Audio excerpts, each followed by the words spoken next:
চাল কুমড়ো দিয়ে শোল মাছ দিয়ে আলু দিয়ে তরকারি রান্না করে এই যে নিচে নামিয়ে দেখাচ্ছি। তেঁতুল পাতা চেনো?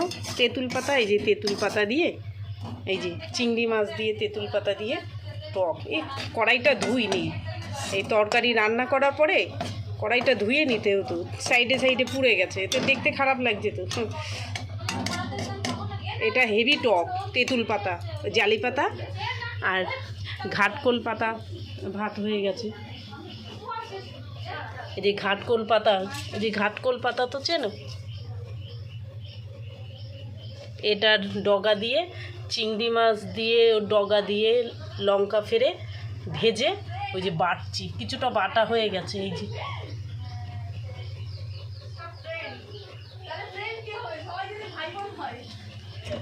হয়ে গেছে, গ্যাসটা কমিয়ে দিই। এবার সব কমপ্লিট হয়ে গেছে। ভাত এই যে আমি এক হাত দিয়ে ধরি, এক হাত দিয়ে দেখাই, আমার তো কোনো ক্যামেরাম্যান নেই, কিছু নেই, যা পারি তাই দেখাই, এতে যা হয় হবে।